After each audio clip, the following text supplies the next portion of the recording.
আসসালামু আলাইকুম মাই টু family, welcome house wife cooking recipe চ্যানেলে। কেমন আছেন সবাই? আশা করি সবাই ভালো আছেন। আজ আমি আপনাদের সাথে খুব ইউনিক একটি রেসিপি শেয়ার করব। আজ আমি আপনাদের সাথে শেয়ার করব চিকেন গার্লিক রোস্ট। খুবই সুন্দর একটি রেসিপি, বাড়িতে থাকা সামান্য উপকরণ নিয়ে বানিয়ে ফেলতে পারেন এই চিকেন গার্লিক রোস্ট। কিভাবে আমি বানাচ্ছি চিকেন গার্লিক রোস্ট দেখতে হলে পুরো ভিডিওটা অবশ্যই দেখবেন। ভালো লাগলে একটা লাইক করবেন, কমেন্ট করবেন, শেয়ার করবেন and subscribe. Chicken garlic roast বানানোর জন্য এখানে আমি 500 থেকে 600 গ্রাম মতো চিকেন নিয়ে নিয়েছি। আপনারা চাইলে এখানে বোনলেস চিকেন নিয়ে নিতে পারেন বা লেগ পিসও নিয়ে নিতে পারেন। তো আমি আমাদের মতো করে নিয়ে নিয়েছি। তারপর এর মধ্যে কিছু মশলা অ্যাড করলাম, যেমন হলুদ গুঁড়ো, ধনের গুঁড়ো, কাশ্মীরি মির্চি, গরম মশলা গুঁড়ো, ব্ল্যাক পাউডার, সমস্ত মশলা দিয়ে ম্যাক্সিমাম 1 থেকে 1.5 ঘন্টা মতো আমি ম্যারিনেট করে ফ্রিজের মধ্যে রেখে দেব।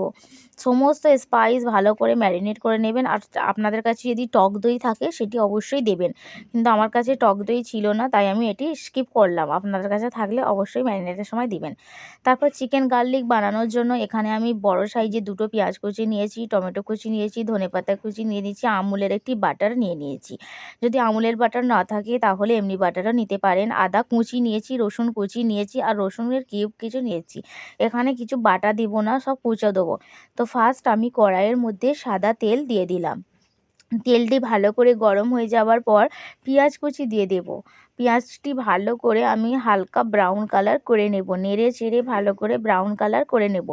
এই দেখে নিন, পেঁয়াজটি ম্যাক্সিমাম ব্রাউন কালার হয়েই এসেছে, দেখেও বুঝতে পারছেন। তারপর এটির মধ্যে আমি টমেটো কুচি দিয়ে দেব। টমেটোটাও দিয়ে দিলাম, দিয়ে হালকা রোস্ট করে নিলাম, মানে হালকা ফ্রাই করে নিলাম। পেঁয়াজ আর টমেটোটাকে হালকা ফ্রাই করার পর যে তেলটি আছে সেই তেলের মধ্যে আমি চিকেনগুলো দিয়ে দেব, দিয়ে ভালো করে চিকেনগুলোকে ডিপ ফ্রাই করে নেব। তো আপনারা যদি তেল খেলে কোনো অসুবিধা হয় তাহলে ওভেনের মধ্যেও হালকা ফ্রাই করতে পারেন বা এয়ার ফ্রাইও ফ্রাই করে নিতে পারেন। তো আমি এখানে তেলের মধ্যেই অল্প তেলেতে জাস্ট চিকেনগুলোকে ভালো করে ফ্রাই করে নেব। আর একদিকে একটি মিক্সার জার নিয়েছি, সেখানে যে পেঁয়াজ আমি ব্রেস্তা করে রেখেছিলাম সেটি দিয়ে দিলাম, টমেটোটিকে হালকা ফ্রাই করেছিলাম সেটিও দিয়ে দিলাম।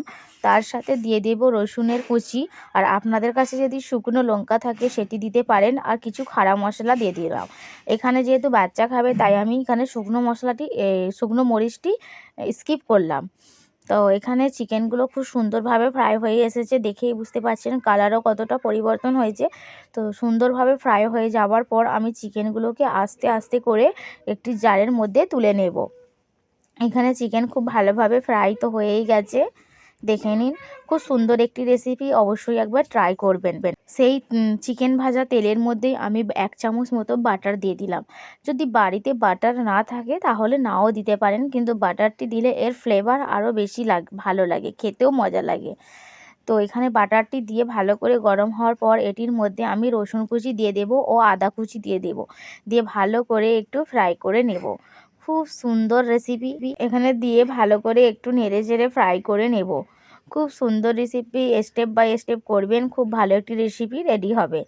আর এই শীতের সময় রুটি দিয়ে খাওয়ার জন্য এই রেসিপিটি খুবই ভালো। আর এখানে আমি কিছু খাড়া মশলা দেব না, কারণ আমি পেস্ট করার সময় টমেটো পেঁয়াজের মধ্যে আমি সব রকম খাড়া মশলা মানে গোটা মশলা দিয়েই দিয়েছিলাম, তাই এখানে আমি আর কিছু খাড়া মশলা দেব না। বাটারের সাথে রসুন ও আদা গুঁড়িকে এইভাবে একইভাবে নেড়েচেড়ে ফ্রাই করে নিতে হবে। তো এখানে ফ্রাই করার পর এখানে আমি সামান্য পেঁয়াজ দিলাম, মানে 3টে যে পেঁয়াজ নিয়েছিলাম তার মধ্যে হাফ পেঁয়াজ দিলাম, কারণ আমি তো ওখানে 2 ভাগ পেঁয়াজ অলরেডি আমি ফ্রাই করে পেস্ট বানিয়ে রেখেছি, তাই এখানে গোটা পেঁয়াজের তেমন কিছু প্রয়োজন নয়, জাস্ট অল্প করে দিয়ে হালকা ব্রাউন কালার করে নেব। খুবই সুন্দর ইউনিক রেসিপি বলতে পারেন চিকেন গার্লিক রোস্ট। তবে বাটারটি দিলে খুবই ভালো হয়, না দিলেও হবে। তারপর এটির মধ্যে আমি কিছু কিছু স্পাইস ব্যবহার করব, যেমন স্বাদ মতো লবণ দিলাম, হলুদ গুঁড়ো দেব, লঙ্কার গুঁড়ো দেব, গরম মশলা গুঁড়ো যদি থাকে তো দেব, ব্ল্যাক পাউডার দেব, আর কালারের জন্য অল্প কাশ্মীরি মির্চি ব্যবহার করব। যদি তাও না থাকে তাহলে স্কিপ করতে পারেন।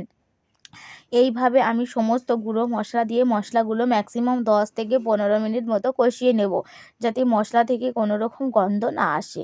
তো এইভাবে আমি সমস্ত মশলাগুলো পেঁয়াজের সঙ্গে ভালো করে কষিয়ে নিচ্ছি। এই দেখে নিন, যতক্ষণ না মশলার কালার পরিবর্তন হচ্ছে ততক্ষণ মশলাটি এইভাবে ভুনতে থাকবো। আর একদিকে তো আমি পেস্ট বানিয়েই রেখেছিলাম, সেটি রাখাও আছে। এইভাবে মশলাগুলো কষানো হয়ে যাবার পর আমি যে পেস্ট মানে পেঁয়াজ, টমেটো, খাড়া মশলা, রসুনের যে পেস্টটি বানিয়ে রেখেছিলাম সেটি দিয়ে দিলাম। এই দেখে নিন, এখানে যদি পারেন আপনারা কাজু অ্যাড করতে পারেন, কিন্তু চিকেন গার্লিক রোস্টের ক্ষেত্রে কাজুটি না দেওয়াই ভালো হবে। তো এখানে দিয়ে ম্যাক্সিমাম এই মশলাগুলো আমি আধা ঘন্টা মতো কষতে থাকবো, যতক্ষণ এই মশলা থেকে তেল ছাড়ছে আর মশলার কালারও পরিবর্তন হয়ে এসছে। এখানে দেখতে পাচ্ছেন মশলার কালারটি অনেকটা সাদা রঙের হয়ে আছে, কিন্তু আমি ভুনতে ভুনতে এই কালারটি পুরোটাই পরিবর্তন হয়ে যাবে, প্লাস মশলা থেকে তেলও ছেড়ে দেবে। এইভাবে আমি ম্যাক্সিমাম 25 থেকে 20 মিনিট মতো মশলাগুলো ভুনতে থাকবো। কন্টিনিউভাবে নাড়তে হবে, না হলে নিচে লেগে যেতে পারে। তো কোনো রকম পানি ব্যবহার করব না। দেখে নিন মশলার রঙও মানে মশলা থেকে তেলও ছেড়ে দিয়েছে, প্লাস কালারও পরিবর্তন হয়ে গেছে। আমি আপনাদেরকে অনেক জুম করে দেখাবার ট্রাই করেছি, অনেক ভাবও উঠছে, তাও আমি অনেক চেষ্টা করেছি যাতে আপনারা দেখতে পান। এই দেখে নিন কালার কতটা পরিবর্তন হয়ে গেছে, আর কালার থেকে তেলও ছেড়ে দিয়েছে। মাশাআল্লাহ, খুবই সুন্দর দেখতে লাগছে, একদম দেগি স্টাইলের মতো লাগছে। খুব ইউনিক একটি রেসিপি, সুন্দর রেসিপি, খুবই একটি বেশি পরিশ্রমের প্রয়োজনও হয় না। খুবই ইজিভাবে বানাতে পারেন, তেমন কিছু সামান নিয়ে নয়, বাড়িতে থাকা সামান্য সামান নিয়ে এই রেসিপিটি বানিয়ে নিতে পারেন। মাশাআল্লাহ, দেখে নিন কালারও কতটা সুন্দর পরিবর্তন হয়েছে, আর দেখতেও সুন্দর লাগছে। তার থেকে বেশি এর যে ফ্লেভারটি আসছে তা তো মাশাআল্লাহ মাশাআল্লাহ খুবই সুন্দর, আর খেতেও খুবই দুর্দান্ত। তারপর এটির মধ্যে আমি ফ্রাই করে রাখা চিকেনগুলো একে একে দিয়ে দিলাম। এখানে আমি চিকেনের পিসগুলো অনেকটাই ছোট সাইজের করেছি, কিন্তু চিকেন গার্লিক রোস্টের ক্ষেত্রে চিকেনের পিসগুলো একটু বড় বড় দেওয়া অনেকই ভালো, কিন্তু আমি অনেকটা ছোটোই করেছি, আপনারা একটু বড় বড় থাকলে তাও দিতে পারেন। তো এইভাবে চিকেনটি দেওয়ার পরও আমি ম্যাক্সিমাম 15 মিনিট মতো এইভাবে মশলার সাথে ভুনতে থাকবো। খুব একটি ভোনার প্রয়োজন হবে না, যেহেতু চিকেনগুলো ম্যারিনেট ছিল প্লাস ফ্রাইও হয়ে গেছে। তো মশলাগুলো এখানে সুন্দরভাবে ভুনা হয়ে গেছে। আমি সামান্য পানি দিয়ে দিলাম। দেওয়ার পর ম্যাক্সিমাম 10 থেকে 15 মিনিট মতো হালকা চাপা দিয়ে ফুটিয়ে নেবো, যাতে চিকেনটি সুন্দরভাবে সিদ্ধ হয়ে যায়। চিকেন যেহেতু খুব একটি সিদ্ধ হতে টাইম লাগে না। এখানে অন্য কোনো মাটন হলে বা অন্য কোনো মাংস হলে, এখানে চিকেন গার্লিক রোস্ট একদম রেডি হয়ে গেছে। আমি এতটাই ঠিক রাখবো, এর থেকে বেশি পাতলা করব না, যেহেতু সবাই খাবে। আপনারা চাইলে আরও ভোনা ভোনা মতো করে নিতে পারেন, কিন্তু আমি এইভাবেই রাখবো, রুটি দিয়ে খাওয়া হবে।